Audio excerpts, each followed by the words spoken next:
This is Unsiloed, brought to you by Alumni FM, connecting people through stories. Welcome to Unsiloed. This is Greg LeBlanc, and I'm here with Eyal Winter, who is professor at Hebrew University and also at uh, Lancaster University. And he has been working at the Center for the Study of Rationality at Hebrew University for many years.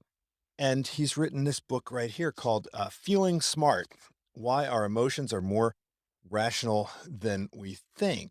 Look, you've been at the Center for the Study of the Decision-Making Literature. A lot of people think that, emotions and rationality are, they're alternatives, right? They're substitutes for one another. They're alternative ways of supporting and motivating our decisions. And I think the mainstream living our decisions. And I think the mainstream and saying, system one is kind of likely to lead us astray. Emotions are there kind of as a shortcut or a fallback. But if we have the capacity to exercise our reason, then we should, do that. And so emotions are really kind of I guess a second best, right? Like when the rationality is not available, we can lean on this.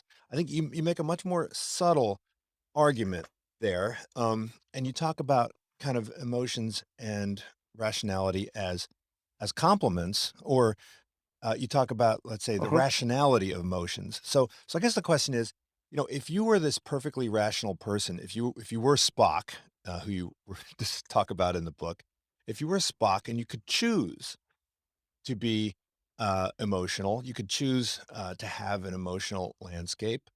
Um, would you? I guess that's the question, and I think I know your answer, but maybe tell us Yeah. how would a fully rational person approach the idea of designing an emotional landscape? Okay. So thank you, Gary, first for having me on your program. And just a small correction, I'm still very much a member of the Center for the Study of Rationality. I'm proud of it. It's a center that was built by Bob Aumann, a Nobel laureate in economics, about 20 years ago. And we have a group, it's interdisciplinary group of excellent people doing research on decision making. Now, to your question, I wouldn't give up emotions. I would, first of all, I wouldn't choose between either emotional decision making or rational decision making. Each of them alone is not going to operate well. Okay, but the two together. Okay, and my emphasis in the book is the two together. Now let me explain briefly what's the advantage in our emotional um, responses in decision making. Um, there are actually two. One is the way emotions affect our decision, but also in interactions, the way our emotion affect the decision making with whom we interact. Okay, and for instance, in an environment where we are in conflict with other people, okay, emotion offer us a way to credibly transmit to other people what are the issues that are important for us when we negotiate, for instance. Okay, um, and you'll be surprised. In most cases, we can't fake it. We are very bad in faking um, emotional expression. That is to say, people are very easily recognize when when your emotional reaction is credible and where it's when it's genuine or when it's faked. And therefore, it's a very, very important communication tool for individuals. If we give it up, we are going to lose. Okay. The other way is that emotions are telling it us. Okay, emotions have been developed through evolution to assist us in surviving, and they still do. They still do in the sense that they warn us against danger. They warn us against the thing that would do us well, or not warn us, but show us those persons that we should get in touch with, they should connect to, and so forth. Let me give you just one example which really, really, I think, emphasizes the role of emotions in our decision making. And this is about interaction. I guess it happened to you, Georgi, that you met someone and you said to yourself, gosh, I know this person, but where do I know him from, or her, right? And you can't figure out for yourself, okay? And you will remember very little of the person, although you will be 100% sure that you have seen him in the past, okay? You will not know what profession he is. You will not know his name, where he come from, whether you know him from school or from undergrad studies, or your first job you took after studying, and so forth. But one thing you'll remember for sure, very vividly, is whether your interaction with that person was positive or negative, whether he's kind or arrogant, whether he's somebody that you enjoyed being with, or you just was looking for a way to disappear. Okay, and these bits of information are so much more important than, where he lives, what's his profession. They are so much more valuable for the ultimate decision making, whether you want to engage with this person again, okay, cooperate with him, or you put him aside, okay. And fortunately, evolution endowed us with a better memory for emotional experiences than for cognitive experiences, okay? We don't remember facts well, but we remember emotional experiences very, very well. And this is a blessing for us.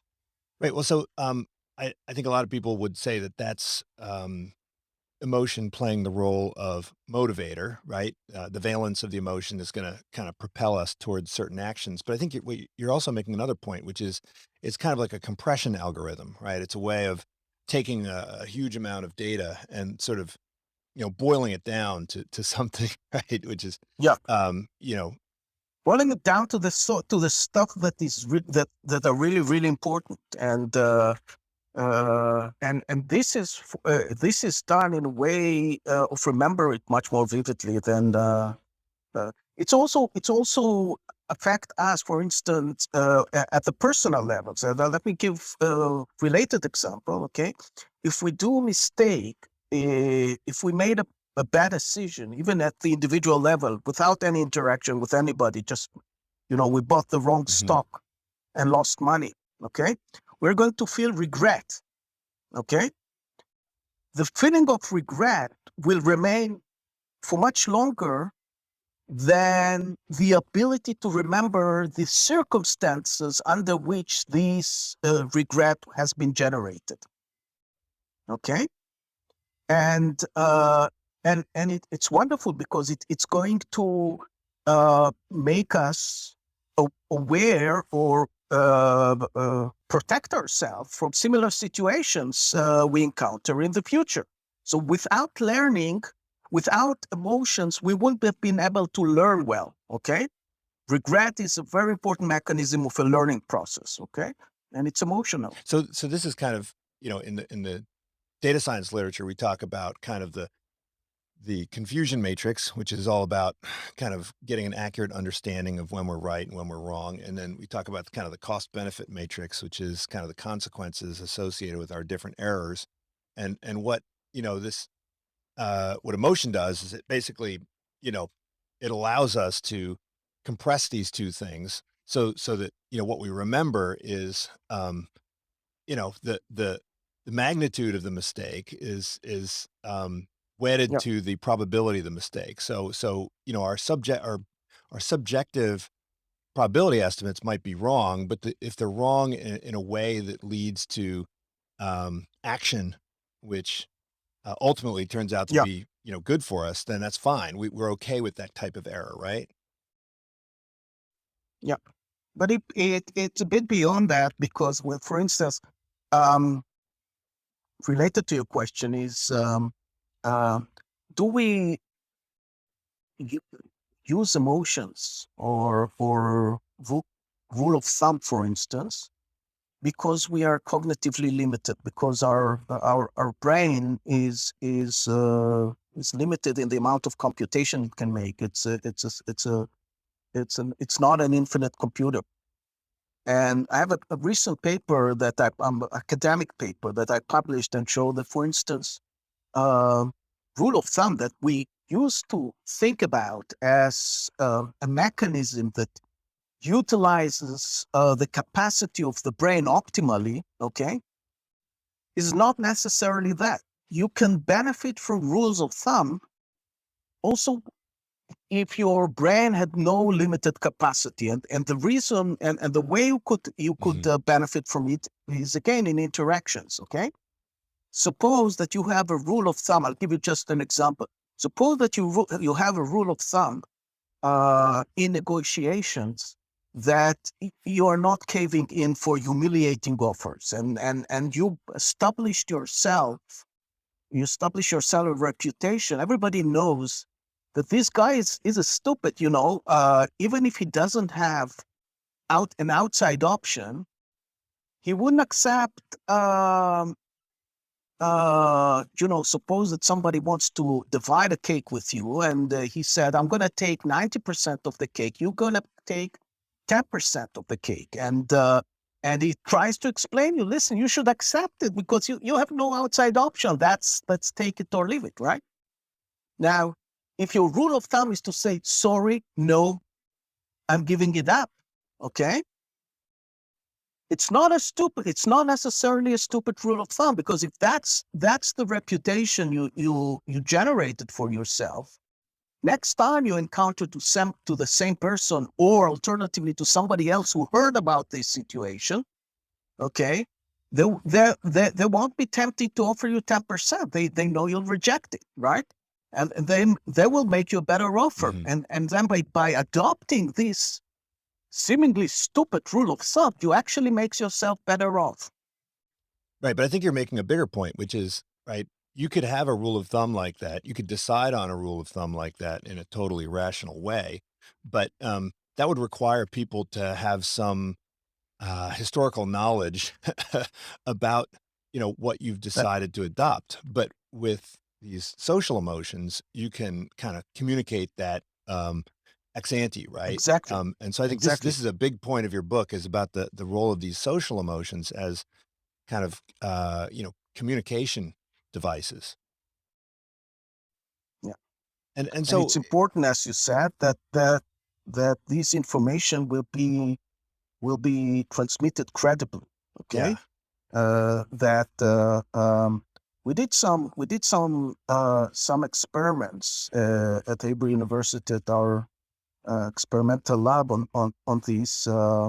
Can tell you a little bit about these. So first of all, we don't know if you remember the reality show calls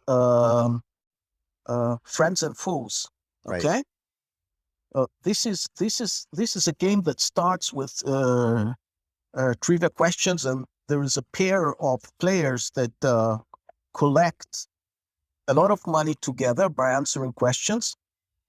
Sometimes it was played in the UK as Split or Steal. They managed to raise together more than 150,000 pounds. Okay, and then there is a stage where they have to divide it, right? And the way they divide it is something similar to the prisoner's dilemma. Okay, they both have to decide whether they choose friends or foes. Okay, if they both choose friends, they divide it equally. If one chooses friend and the other chooses foes, the one who chose foe will get everything and the other one will get nothing. And if they both choose foes, then the money is gone. Okay. Now, before they make the decision, they have to speak with one another for 30 seconds. And what we did, we assembled our students and asked them to look at these 30 seconds and then make prediction about what these people are going to do. Okay. And what we found out, and this is one thing we did, what we found out is that our students, although they were not part of the situation itself, okay, they didn't even speak English as a mother language, but they speak fluently, of course. But they could hear the tone of voice they could hear tone of identify. voice as well as They could hear look the at tone of voice. Yeah. They could see the movement of the Right. body, the facial expression, and they could predict very well. Okay, they could predict very well. Another thing we did is that we looked at the actual plays that these people, a lot of people who participated in the game, how they played. And what we found out is that when one player, they have to choose it simultaneously. So I don't know what you choose when I make my choice about friends and foes. But what we found out that conditional of one player choosing a friend, the probability of the other one to choose friend as well is higher. Okay. And the same thing with foes. Okay. So they are coordinated. Okay. You see a lot friends and foes and much less friends foe or foe friends. Okay. Which means that when I'm looking at your face during the game, during this 30 seconds, I can make a very good prediction about what you're going to do. And if I believe you're going to do foes, obviously, I shouldn't do anything else but foes. If I believe you're going to do friend, it's an incentive for me to say friend as well. Okay, so these are indications that that we are very good. That emotional transmission, the transmission of emotion is a very reliable mode of communication. Well, and this is a Okay. situation where retaliation isn't even possible, right? So presumably, if retaliation was possible, then the communication of one's propensity towards anger would be, even more transparent, right? People are good at evaluating Yeah. that as well. Yeah, but you have but in this particular game, you have to take into account that the game is much broader than because there are, millions of people seeing you on Right. TV, and if you say that you'll play friends and play foes, that may affect not only how much money you get, but also how people will treat you outside the game. So why is it that this is this signal is reliable, right? Because one would think that if you had the capacity to fake signals, then this would provide you with some advantage, right? So why don't we see a higher higher proportion of people in the population who are kind of good at faking these signals? Why hasn't the arms race kind of led us Okay, to that's an excellent question. I think there are two things. First of all, if there are people who can fake better. For instance, there are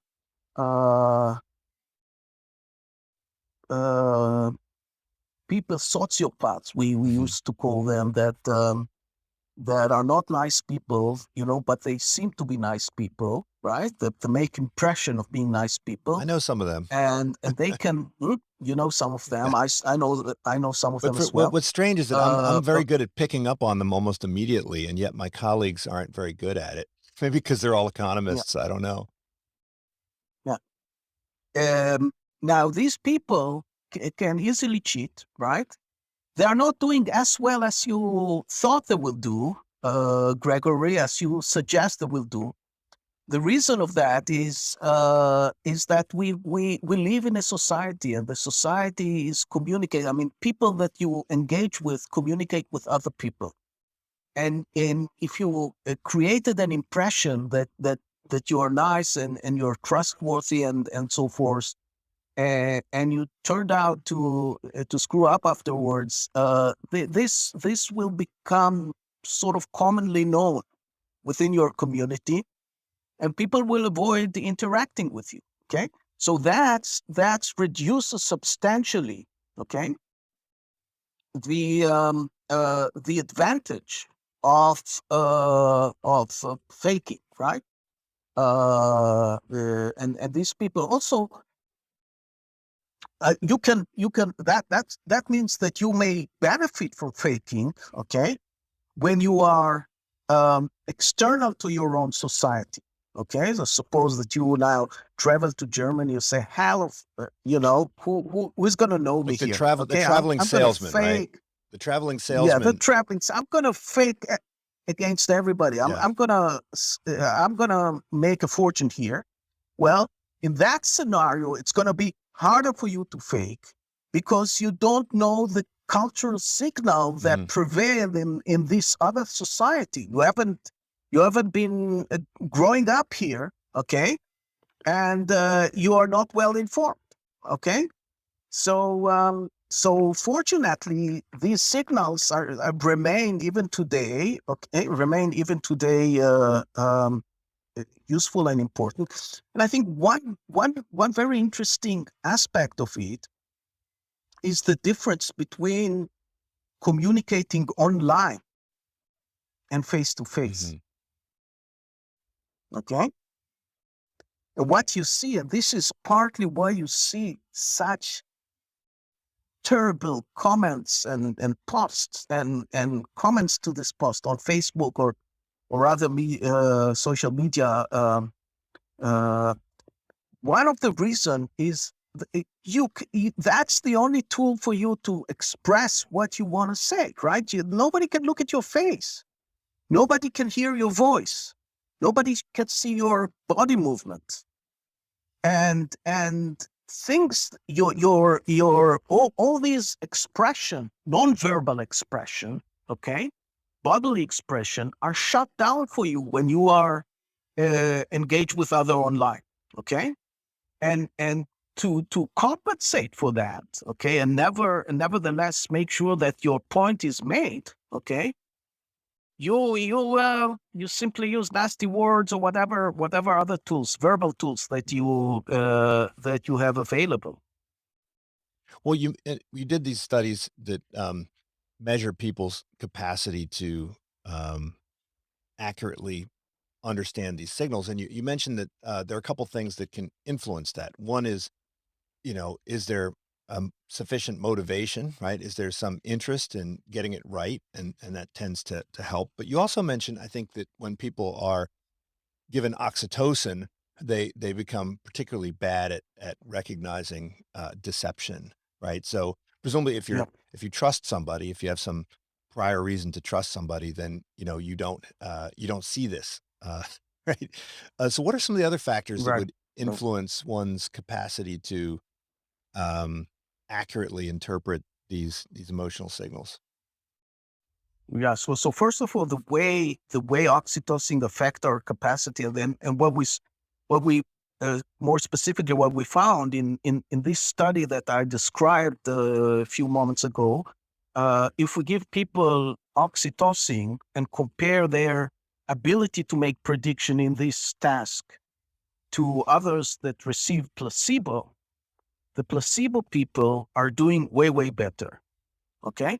And the way they're doing better is that the oxytocin people are making decision, are deciding very fast. They basically find this task of trying to figure out the intention of somebody else as being uh, very annoying, as they feel uncomfortable in this position.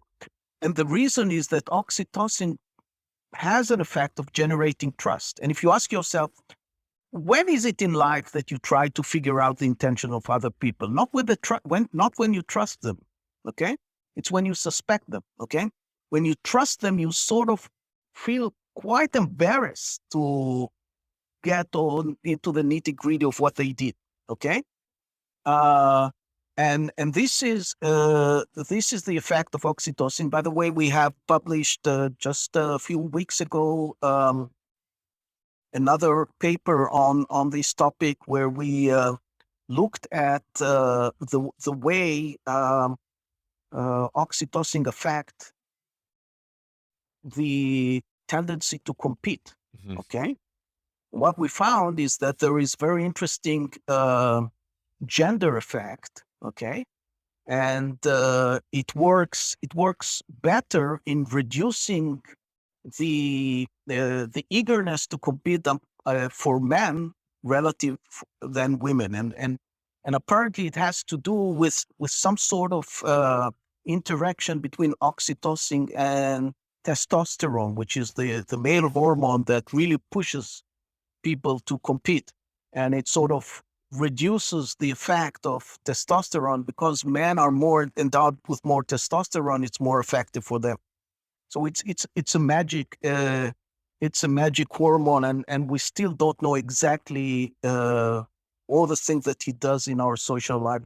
But sorry, Gregory, did I might have deviated from your question? No, actually, I want to get into the gender No? differences Okay. in a bit, but you know, Okay. we often, when we teach negotiations, we teach people that they should kind of get their emotions in check and try to just focus on, building the pie and so forth. And I think you made the point that maybe this is not the best way to approach negotiation. Maybe we should be more willing to wear our emotions on our sleeve. And in fact, if we were selecting a negotiator, right, we might want to pick a negotiator who is more emotional. I mean, it seems counterintuitive, right? Isn't that the kind of thing that's going to lead us to World War I, right? When we take these stubborn people and throw them into a negotiation setting. I mean, aren't they more likely to walk away without an agreement if they're kind of more emotional, more reactive, et cetera? Well, it's all depends on the level of emotional reaction, right? And I stress this in the book that I'm not recommending people, to lose your self control and start shooting around, right? Um, uh, uh, what I do recommend is to put aside the idea of super rationality in negotiations. Let me give you some practical consequence of this. Um, Suppose you're about to sell a car. Okay, um, uh, you can have two strategies. You can tell the potential buyer how a great deal it's going to be Mhm. for him. Okay, this car. The price is very reasonable. What you could see. You can do what many people do in negotiations is transmitting information which is not verifiable, right? You're going to say stuff on how well the engine is working, on how reasonable the price is, and these all are not verifiable, right? Um, and the person on the other side will be quite skeptical for good reason, right? And he will realize, right? If you will be very eager to give this information, he will be, why is this guy so eager to sell it to me, right? Well, what's wrong with the car, right? Instead, if you genuinely, but I say genuinely, not by cheating, genuinely manage to transmit to the other person how you enjoy driving this car on a daily basis, right? And if it's not a car, some other stuff that you or a house, how sorry you are that you have to leave this house and move to another city because you liked it so much, right? This is an emotional form of transmitting information. But because it's not about fact, but it's about subjective experience, right? And you say something which is correct, and with it all the cues and all the signals that the other person can read, I think it's going to be much more Well, and presumably effective. you're also, if you're given a low ball offer, you have to react in a you have to storm off and get very upset, right? Because otherwise they won't believe you when you say you're not going to kind of lower Yeah, your price, right? yeah, My yeah, grandmother used to yeah. always say that. She'd say, So, just walk out, in a huff if you don't get the price you yeah, want. I found it very yeah, difficult because I yeah. can't But pretend that way. what you can, how what you can do with emotions in reaction to stubborn offer that doesn't go further, that doesn't compromise, right? Is that you say again, it has to be genuine to a certain extent, and usually you would feel that way Mhm. if it's not a sufficient offer. You could say, you know what, I'm a bit insulted that you are offering this to me, right? I mean, I'm uh, and here again you are transmitting something which is easy to connect to. Mhm.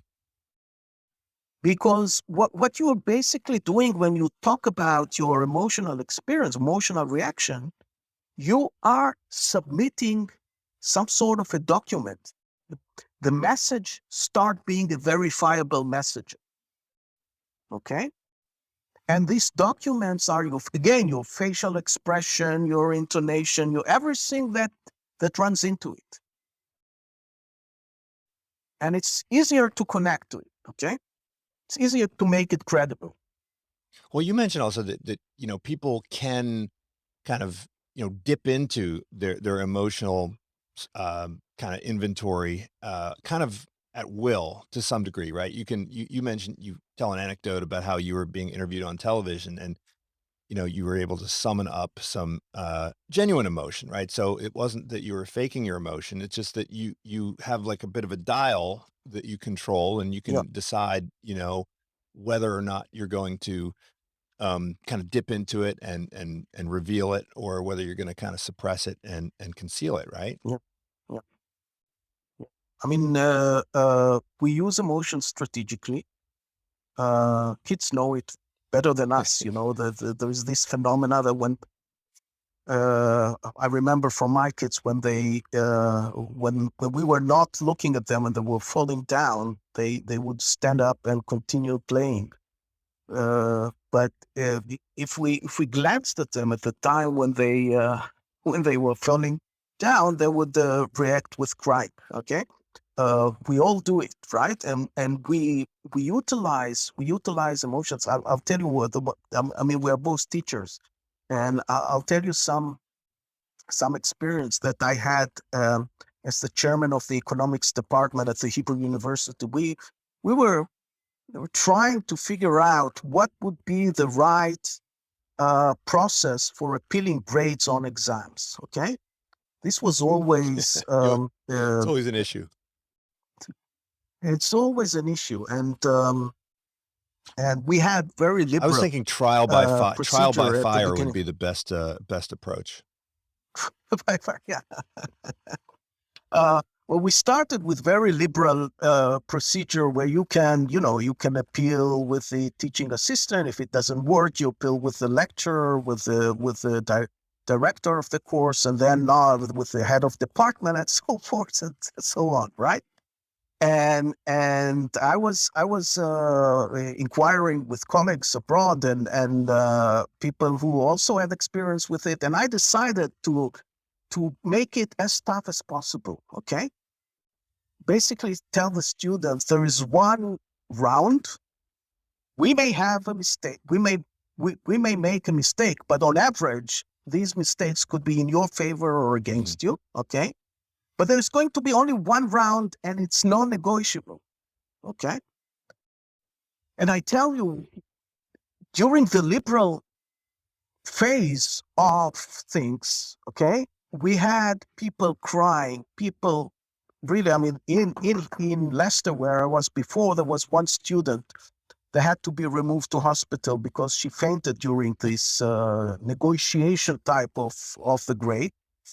And when we moved to the more rigorous, right, more sort of nasty procedure, not only that these scenarios didn't take place, in student evaluation at the end of the year, they said that they are much, much more satisfied with this procedure of appealing than in previous years, right?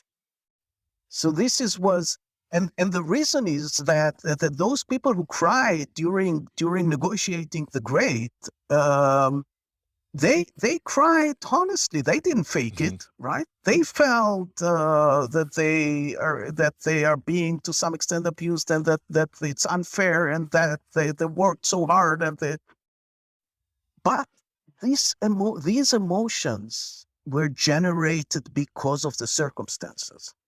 Our emotions are contextual, are circumstantial, okay?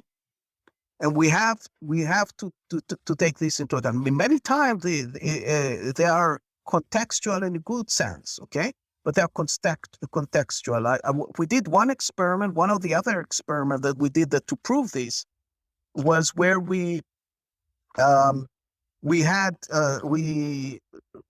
assembled student and connected them to skin conductance. Skin conductance is a machine that can read both the type of emotion that you experience during a questionnaire that psychologists are using for years now, for decades, okay?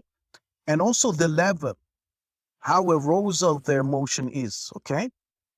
And we generated scenario in which we told people that they have to engage with one another. And we have a way to measure, for instance, in one group, how much angry they are about the way they are treated by the other person. And the more angry they're going to be, the more we are going to compensate them for the fact that the other person didn't treat them well. Okay, so we created a monetary incentive. Okay, a material incentive to be emotional, right? And we did the same with by telling people, the other group, that we're going to compensate them. The more happy and satisfied they're going to be with the way they're treated by the other person. The third group was a control, and we could see very, very prominent that the first group was more angry. Okay. Regardless of how they were treated, right? They were more angry, okay? This came out from this was measured objectively from the skin conductors, also from the way they expressed themselves and what they said about how they felt, but also in an objective measure of the skin conductors, right? Unfortunately, one thing we found, so the effect on happiness was much smaller. There was some, but smaller. And we all who ran the experiment felt sorry that it's not as easy to get people satisfied and happy as it is to get them angry. Unfortunately. Right. Well, it would be nice if we could, by incentive was earning like a few more, like $5 extra, get somebody to be happy. But that doesn't work. Apparently, partly because I believe that anger is a much more instrumentally important emotion for us in life than happiness. Happiness is nice. We feel nice to be happy and satisfied, but it doesn't bring us anywhere. Whereas anger does bring us somewhere. We are motivated to do something to get out of the situation that we are in. Yeah, I once did some work with chief happiness and positivity officers, and they were going to be evaluated based on how happy their teams were, and this apparently was extremely stressful. Yes. They told their people, be happy or else, right? We're gonna fine you, and it didn't work very well. But you did some fascinating experiments using ultimatum game and trust game, and you explored kind of cultural differences, right?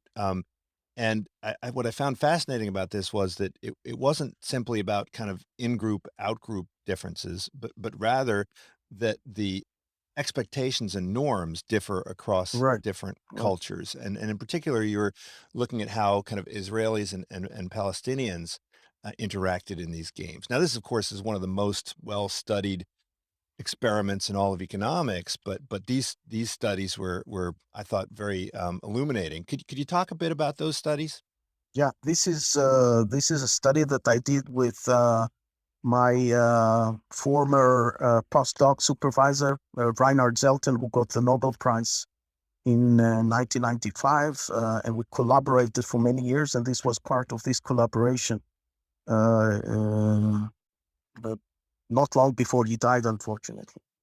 And what we did is we got a big grant for the German Foundation, and we assembled Israelis and Palestinians and generated a trust game between Israelis, Palestinians, and German in all possible combination. I'll explain very quickly what a trust game is. A trust game is a way to measure how much person A trusts person B. How do you measure it? You give person A a certain amount of money, let's say $100, and he can decide how much he transfers it to player two, okay? But what player two is going to get is not the transfer itself, but 3 times the transfer, okay? So if player one is sending 20 out of the 100, player two will see 60 in his hand, okay? Player one gave up only 20, and player two sees 60, okay? And then player two can reward player one voluntarily, whatever he wants, okay? Now, if you are player A and you fully trust player B, you should transfer the entire 100. You will have Or 300. if you're just a pure utilitarian, right? So a pure utilitarian is going to transfer No, all but of it, right? it's a pure utilitarian if you believe the other person will reward you, because the other person doesn't have to reward you. A pure utilitarian doesn't care about their own payoff, right? So they would just Or say, if you're okay. true, yeah, or if you're utilitarian, right? If you are trying to maximize the total profit of the two people, or if you are purely altruistic, well, maybe, okay, and you feel that the other guy is nasty and doesn't want to tell, but if you are decent and selfish to an extent, you and you trust the other person. You will transfer the entire 100. He will have 300, and you will divide it 50-50. You'll get 150. So you made $50 profit. If you have no trust in the other person, you should send nothing. Okay? And how much you send is a measure of how much you trust the other person.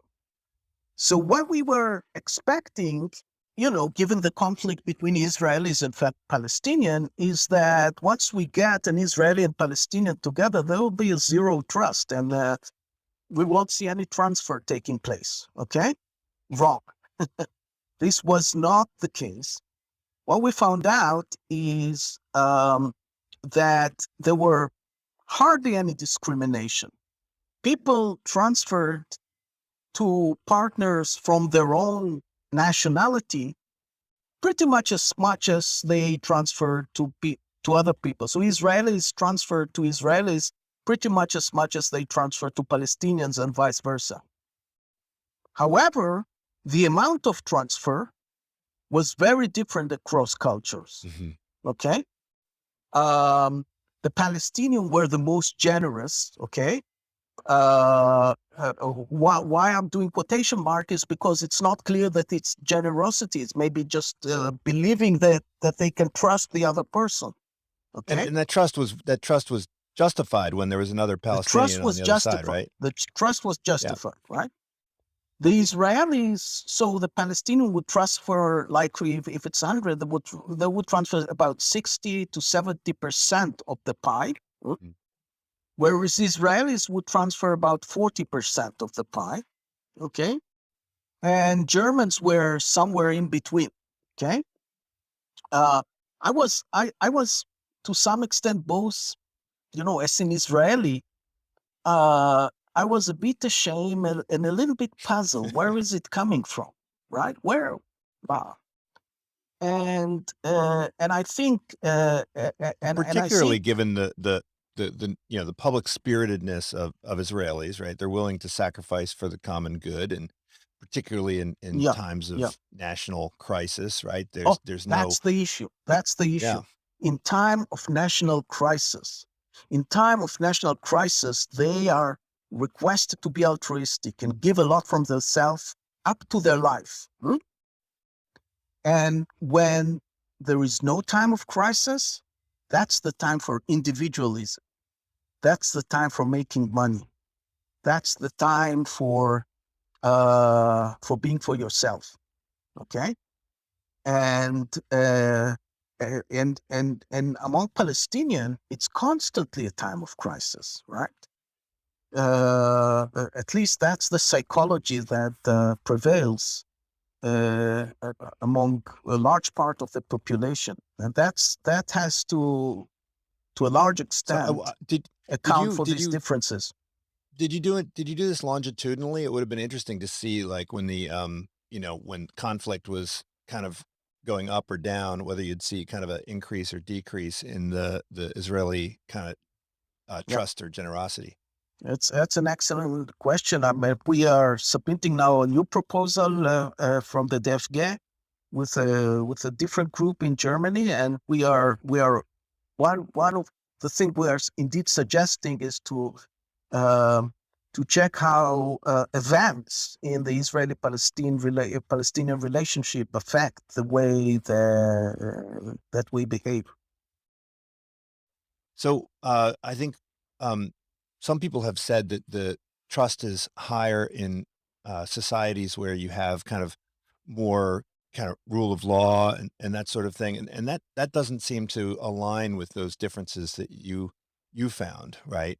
Yeah, Um, I think it's very much. I'll try to explain. I think there is in the Palestinian society and in general in societies which are less developed and in which the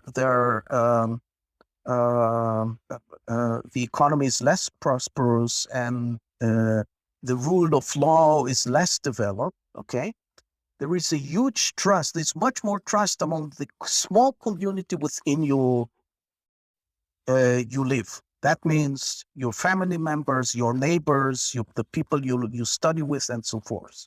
Okay, you need their trust because you need to survive, right? And that trust is very important because most of the interaction are with these people. People develop in the trust game a very high standard of trusting other people, and they extrapolate, right? They bring their own standard. Uh, we call it ethnocentrism, in the sense that your rules are developed by the ethnic group with whom you belong, okay, and then you transfer them into a different society, okay. Um, I mean, in societies that the role of the family is very important. You see a huge trust within the broad family, right? mhm. Uh, but you see much less trust when you go out of this small circle. And does that, I mean, you talked about the kosher laws and the Sabbath, respect for the Sabbath, and I thought that was a fascinating. I was actually at dinner with an Israeli friend of mine just 2 days ago, and I mentioned this and I described this model, and he was kind of he was perplexed by it, but I think it's actually fairly compelling. This idea that it doesn't really matter what the rules are, as long as the rules create some frictions around outgroup interactions, that's going to build solidarity within the group, right? Right, So, right. this is kind of like, Avner Greif's story, right? Where Yeah, if there's if there's racism, if there's ostracism, if there's anything which would kind of lead to greater segregation, this should strengthen the bonds potentially yeah, within the community, right? yeah. People find it necessary. All this is almost a survival issue to uh, belong to a group. And groups cannot be free entry, okay?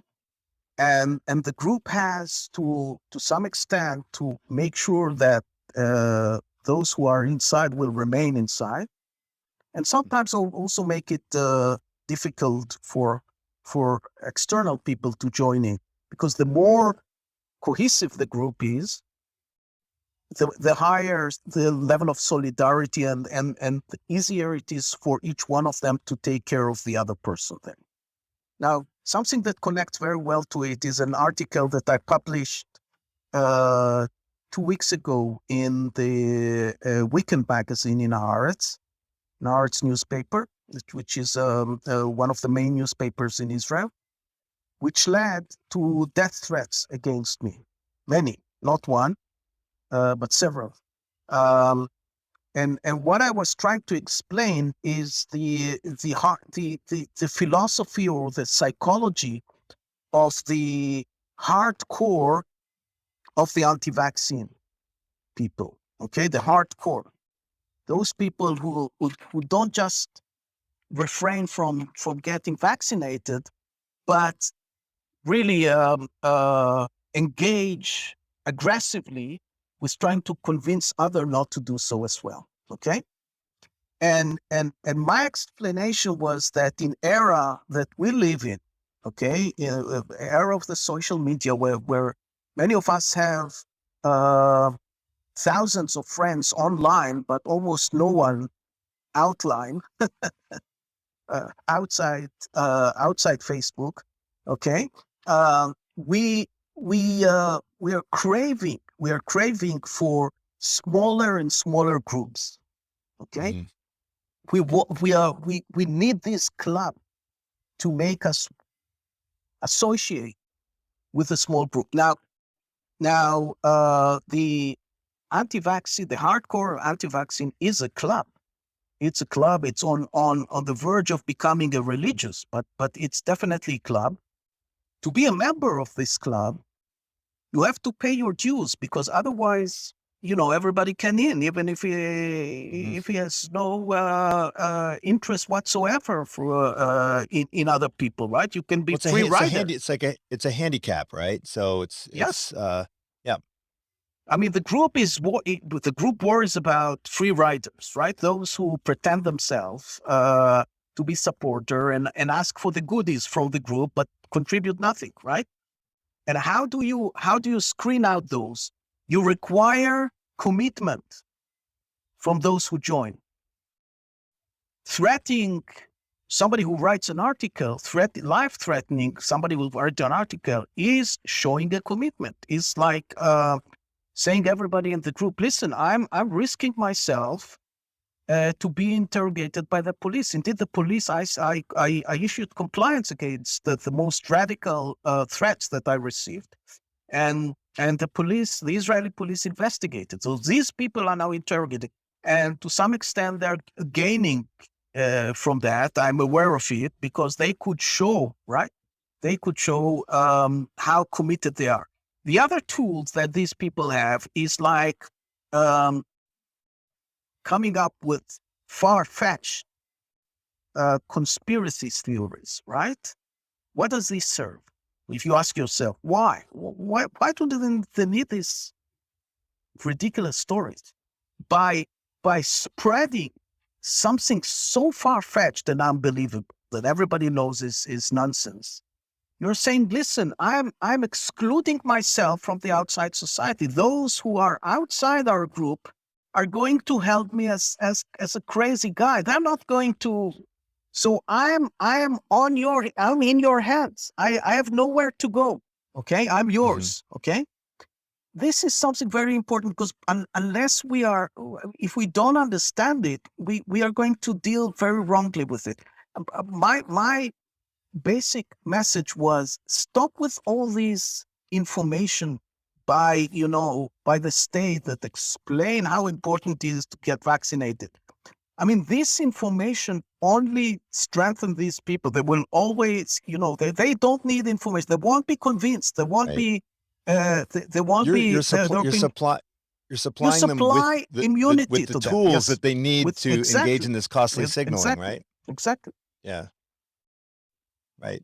So in the same way that, if you have, you know, ex laws which exclude a group, right? That can potentially create more solidarity in the group, Yeah. and then when those Yeah. laws go away, the solidarity, disappears, right? Yeah. So, uh So that was my point against the anti-vaccine group. There is mhm, already groups that are forming to uh, to be against the anti-vaccine group. I mean, the more severely you try to fight them, mhm, okay, the more again you supply them with the tools to create this commitment, right?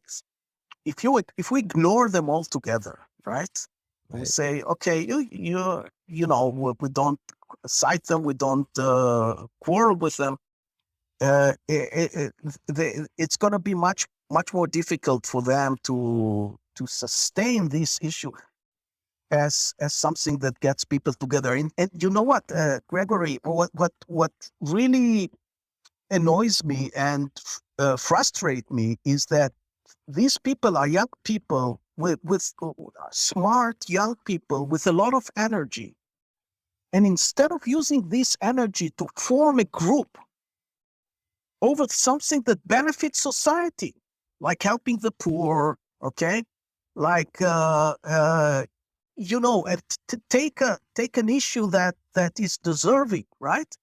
And form this group, do the commitment within the group, get the solidarity within the group that you need, but on something that benefit us Mhm. rather than on something that can cause more people to be sick.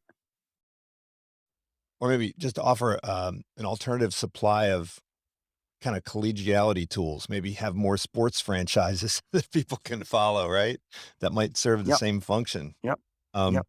but you also, I mean, not in addition to anger, right, and, regret, you talk about love, right? And, an economist talking about love is not always you don't see that too often, but, love is also an emotional signal of commitment, right? Yeah, yeah.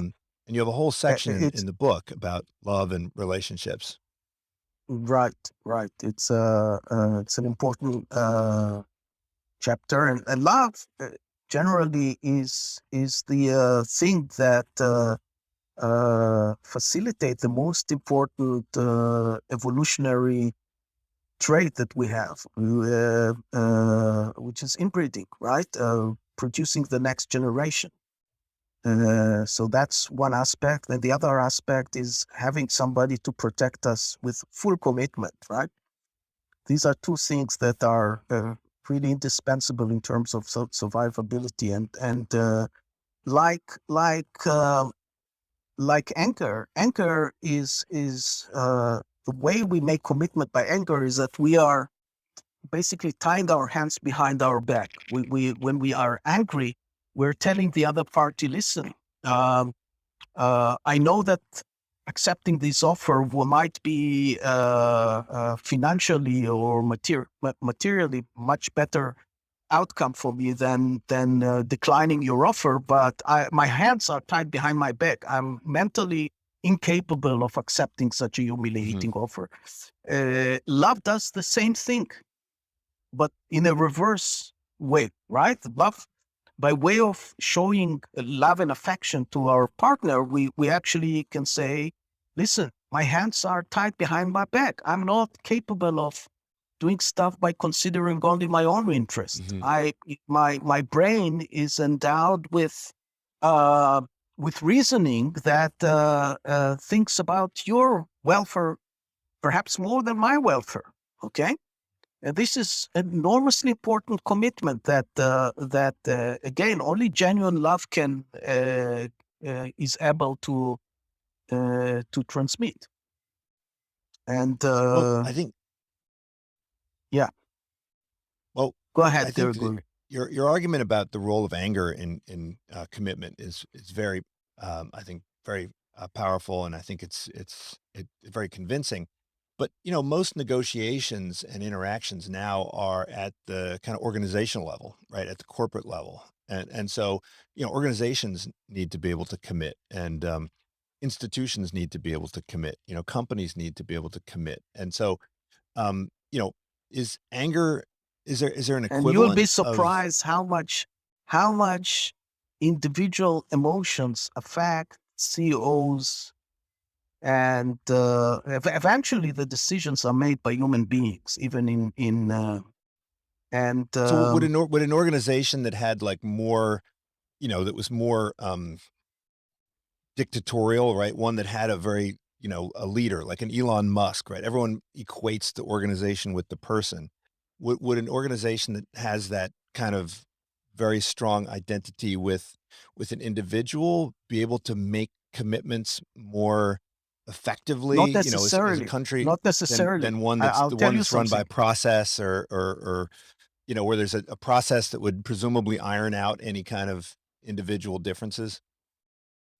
Not necessarily. My colleague John Cagle from the State University of Ohio did some very nice experiment where he compared negotiation between groups to negotiation between individuals. Okay, so the scenario, the issue was the same, but in one treatment, this was person I negotiating against person B, and in the other one was two group negotiating and then sharing the benefits among them. And it turns out that group were more aggressive than individual. Okay, so anger was building up very, very evidently, very strongly within groups, more than by individual, because there is some sort of um, uh, affirmation, some sort of one actually induces the other to be more Hmm. radical to some extent, right? And it has to do with this group effect that we talked about. It's us against that. Okay, so for me to show support to our side, very often I'll be more radical than what I would have been if I negotiated by myself. I would be more compromising, but I'm not allowing myself to be more Hmm. compromising, maybe because I need to show that I'm part of the group. Okay. So I wonder if So we had, negotiations by, the grown-ups, right? So if two countries are entering into some conflict, if the leaders are held more accountable, right, more democratically accountable, would that kind of increase or decrease the likelihood of a it conflict depends on the arising? person. I would say that it depends on the personality of the leader and on the politics and the culture within the country. But on average, the there are some papers about it that game theory paper that show that if democratic country is negotiating against uh, against the dictatorial one, okay, then in certain circumstances the Democratic Party can do better, okay, because by showing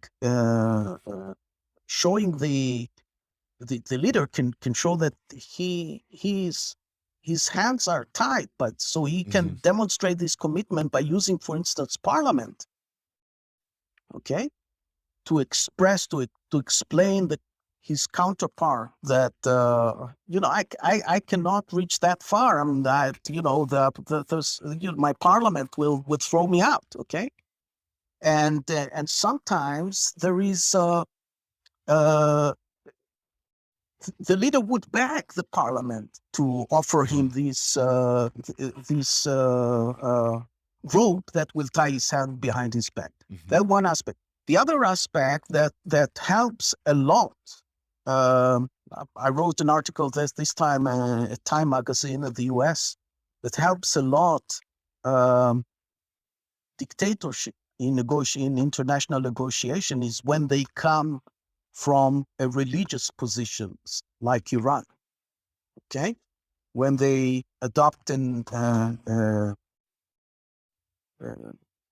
an attitude that, we get instruction by upstairs, right? And there are things that we can't do simply because, or if they develop a facade by which they feel humiliated by the other party. Mhm. I think Iran has exploited this type of strategy to the end during the negotiations with Barack Obama. Barack Obama explicitly said, we are not going to get them on their knees. We will make sure not to get them on the...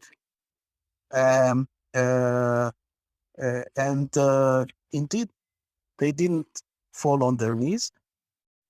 I think a better strategy, or a corresponding strategy for a democratic liberal country to use in response to we are religious, we are instructed by God, is to say we are liberal country, we have our own principles, okay? We have principles about human rights, about freedom of women, about all sorts of things that we unfortunately we need to see also payments of this part, right? So by adopting the values of a liberal country as some type of religious, I would say, some type of religion, it may give U.S., Britain, and the West in general much more power in negotiating with dictatorial states. Well, you also write a bit about the workplace, and I teach courses on the workplace, and there are a couple insights in the book. One is about incentives and about how incentives can potentially backfire, right, if poorly designed. And then the other insight had to do with competition and competitiveness, and in particular, kind of gender differences related to competition, and how policies that are intended to address workplace imbalances might be ineffective because they don't really understand the reasons behind these differences.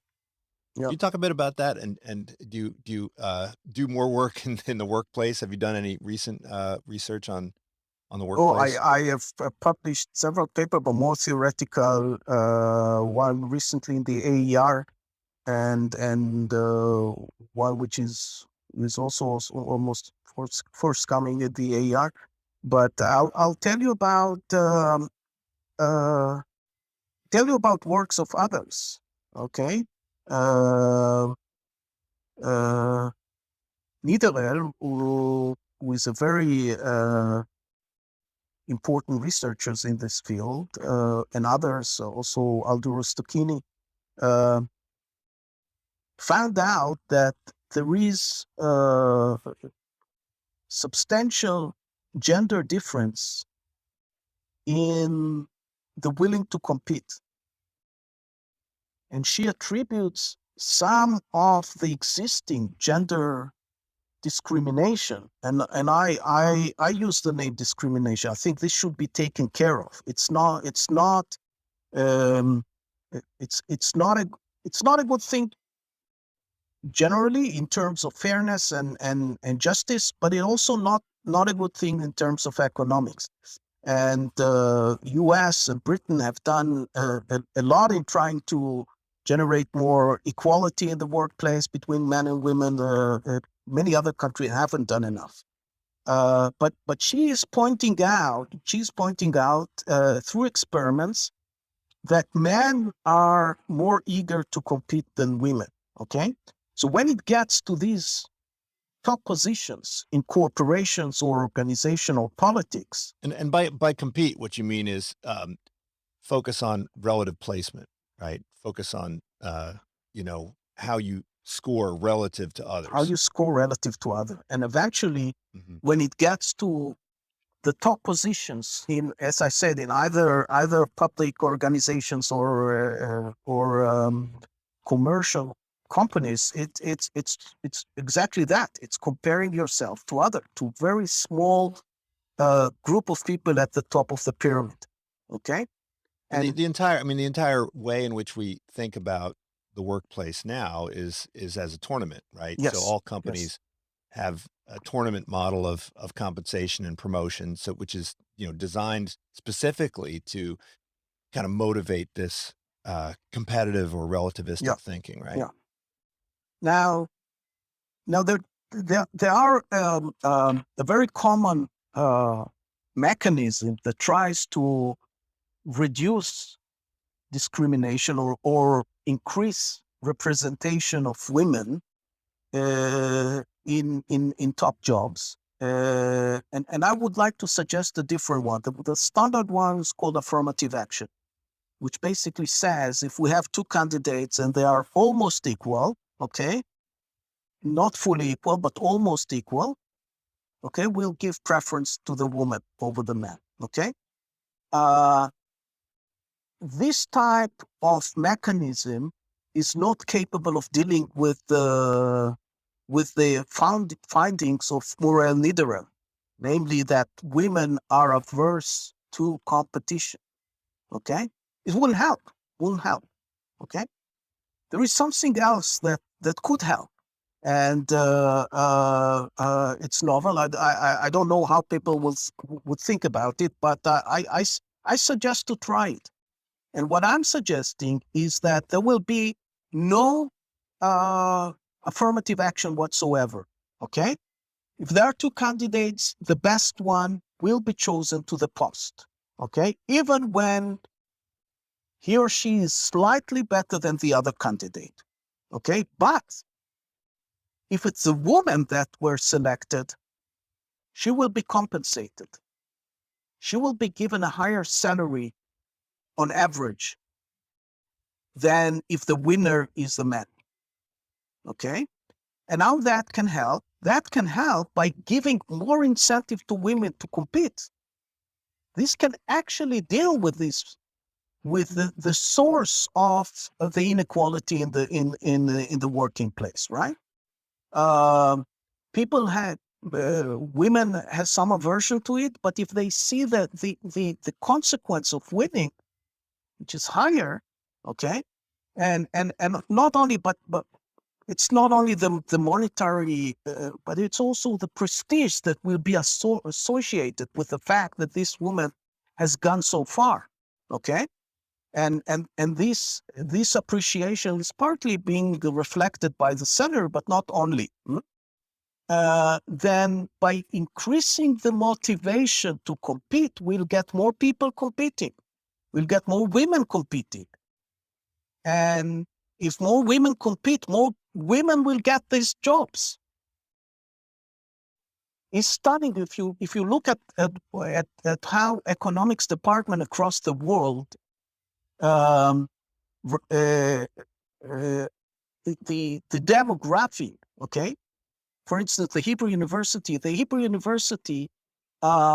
Overall, I'm not talking economics, but in academia, most students are women. Okay, most students who graduate undergraduate studies are women. Okay, on the MA, it's more or less 50-50. Okay, there is a slightly higher proportion of men among those who finish PhD. Okay, slightly more substantially among those who get an assistant professor position. Okay, when we get to full professor, it's probably 10% women, 90% men. Okay, it's incredible. And Muriel Niederel insight is really the main issue when I talk about this inequality, because as we move higher in rankings in the academic life, it becomes more and more competitive. It becomes really A versus B. It becomes a matter of ranking, and we have to we have to motivate more women in spite of this aversion, to be willing to compete. And by making it more attractive to them, partly is also the issue of removing disruption from and constraint for these women in terms of family commitments and things like that. But other than that, I think that giving them higher prestige when they make it, both in terms of money and in terms of whatever it is beyond money, is something that is going to create more motivation for women to compete and hence get more people into these jobs.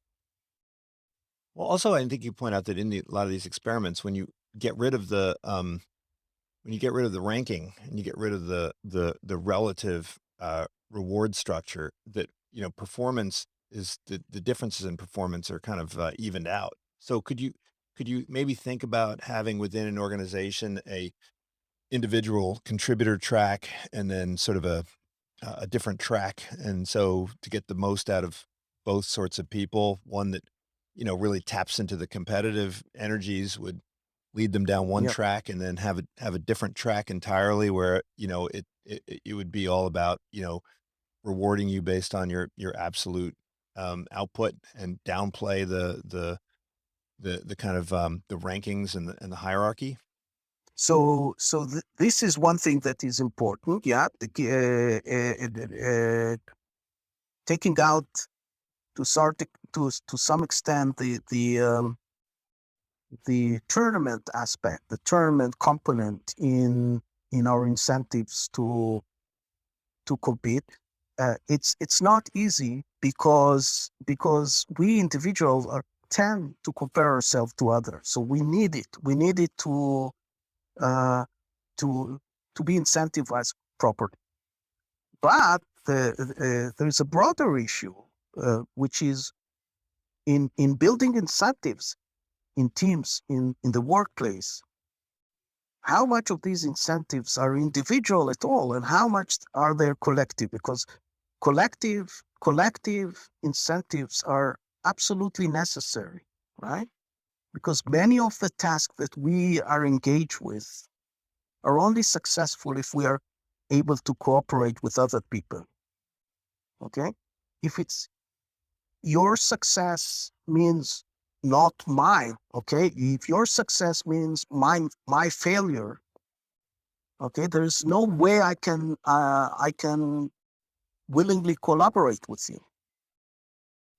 Okay? There's a lot of interest in this in my field of the design of incentives in organizations, and there's some interesting findings about the optimal mechanism, and they all show that some collective component in generating incentives are necessary. Well, Eyal, I think we could keep talking forever. It's great to see you again. There's so much more in this book, Feeling Smart, I recommend. There's discussions about art. There's discussions about herd behavior, more on the handicap principle, a bunch of stuff on team spirit, um, more on even on Cholent, right? So we got great insight there. And so I recommend the Thank you book. very much. And hopefully we'll chat again sometime soon in Pleasure. person. Thank you so Pleasure. much. Bye, Gregory. This is Unsilo, brought to you by Alumni FM, connecting people through stories.